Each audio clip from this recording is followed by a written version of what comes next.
안녕하세요, 여러분. 오늘은 영양제에서 벗어나 진짜 건강을 찾는 방법에 관하여 이야기하려고 합니다. 그럼 시작하겠습니다. 영양제로 가득 찬 식탁. 당신의 몸은 정말 달라졌나요? 매일 아침 습관적으로 대여섯 알의 영양제를 삼키며 위안을 얻는 분들이 많습니다. 남들도 다 먹으니까 이거라도 먹어야 버티지 라는 막연한 기대감은 영양제를 현대인의 필수품으로 만들었습니다. 하지만 정작 이를 챙겨 먹으면서도 피로가 풀리지 않거나 오히려 너무 많은 알약이 내 몸을 해치지는 않을까 불안해하기도 합니다. 흥미로운 사실은 우리에게 익숙한 의학계 최고 권위자들이 정작 본인들은 영양제에 인색한 경우가 많다는 점입니다. 그들은 왜 화려한 광고 속 효능을 그대로 믿지 않을까요? 그 차이는 바로 과학적 근거, 에비던스 베이스들을 바라보는 통찰력에 있습니다. 오늘은 마케팅의 포장을 벗겨내고 데이터 이면에 숨겨진 영양제의 진짜 얼굴을 살펴보겠습니다. 둘, 쥐에게 효과 있다면 사람에게도? 과학적 착각에서 벗어나기. 영양제 광고에서 흔히 쓰이는 연구 결과 입증이라는 말은 사실 매우 교묘한 등급의 차이를 숨기고 있습니다. 전문가들이 영양제 정보를 접할 때 가장 먼저 따지는 것은 근거의 수준입니다. 시험관 및 동물 실험. 시험관 안에서 기름기를 녹였다고 해서 우리 몸 안에서도 똑같은 반응이 일어날까요? 주방세제가 기름을 완벽히 제거한다고 해서 세제를 마실 수는 없는 것과 같은 이치입니다. 동물 실험 역시 사람에게도 실험해볼 가능성이 생겼다는 의미일 뿐 쥐와 사람은 엄연히 다릅니다. 사례 보고, 케이스 리포트. 소위 누가 이거 먹고 병이 나았다더라는 식의 후기입니다. 이는 100명이 합격을 위해 제사를 지냈는데 그중 운 좋게 붙은 3명이 제사 덕분이다 라고 간증하는 것과 같습니다. 인과관계가 증명되지 않은 개인의 경험은 과학적 무기가 될 수 없습니다. 관찰 연구. 특정 집단을 지켜보고 상관관계를 찾는 것입니다. 부자 중에 아침 일찍 일어나는 사람이 많다는 결과가 나왔다고 해서 일찍 일어나면 부자가 된다고 결론 내릴 수 없는 것과 같습니다. 부자가 된 진짜 원인은 부동산이나 사업 같은 수많은 변수일 수 있기 때문입니다. 진정한 과학적 무기는 이중맹검 무작위 비교 연구, RCT와 이를 종합한 메타 분석에서 나옵니다. 연구자와 피실험자 모두 무엇을 먹는지 모르게 통제된 상태에서 얻어낸 결과만이 비틀림없는 진실에 가깝습니다. 3. 건강한 사람에게 종합 비타민은 독이 든 성배일 수 있다. 최근 의학학술지 JAMA에 발표된 39만 명 대상의 20년 추적 관찰 연구는 가히 충격적입니다. 매일 종합 비타민을 먹는 것이 수명 연장에 도움이 되지 않을 뿐만 아니라 오히려 복용군의 사망 위험이 4% 더 높게 나타났기 때문입니다.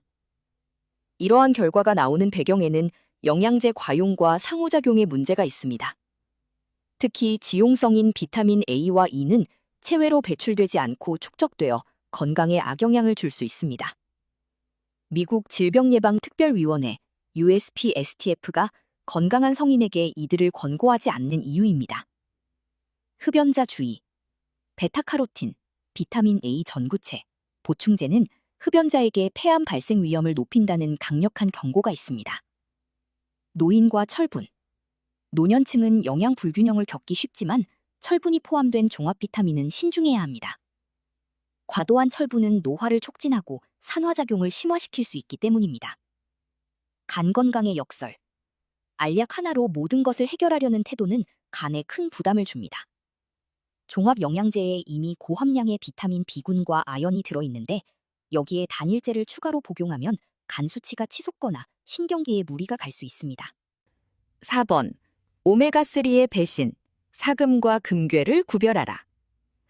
혈행 개선의 대명사인 오메가3는 최근 무용론의 중심에 섰습니다. 하지만 여기서 중요한 것은 어떤 오메가3인가입니다. 심혈관 사건 위험을 25%나 낮췄던 리듀스잇 연구의 핵심은 정제된 고순도 EPA 성분을 하루 4g이라는 고용량으로 복용했다는 점에 있습니다. 반면 일반적인 어유 보충제를 사용한 스트렝스 연구에서는 아무런 혜택이 나타나지 않았습니다.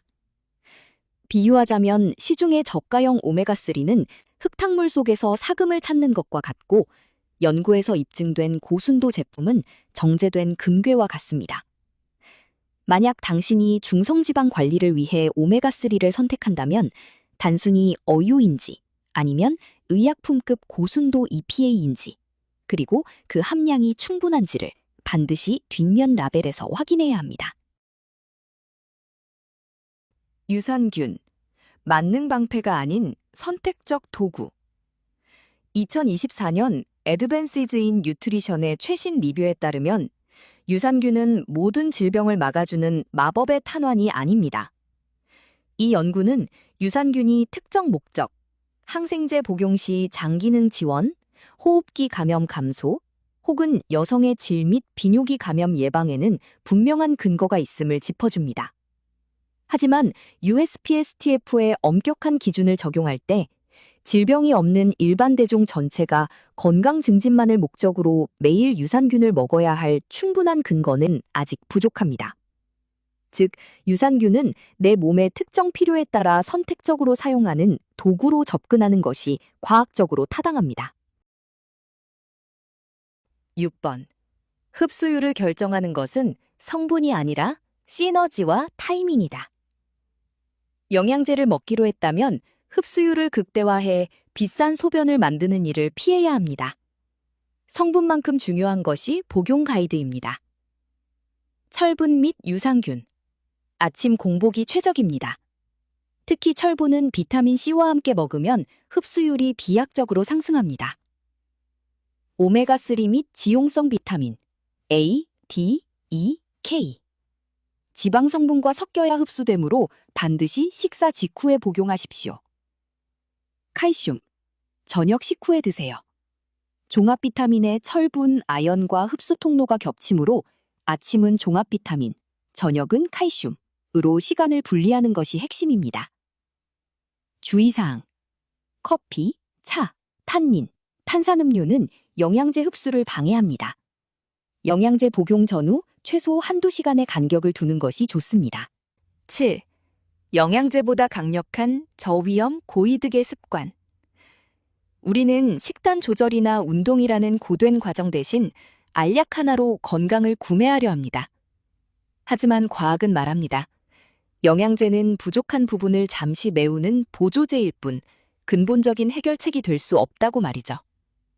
영양제에 수십만 원을 쓰기 전에 전문가들이 입을 모아 권장하는 금연, 채소 위주의 식단, 꾸준한 운동이라는 저위험 고이득, 로우 리스크 하이 게인 활동에 먼저 투자하십시오. 이것이야말로 부작용 없이 건강을 지키는 가장 확실하고 검증된 방법입니다. 이제 누군가 당신에게 영양제를 권한다면 오늘 배운 과학적 무기로 질문해 보십시오. 이 제품은 양측 눈가림을 거친 대규모 RCT나 메타 분석으로 입증된 것입니까? 당신의 선택은 과학적 근거 위에 있습니까? 아니면 막연한 기대감 위에 있습니까?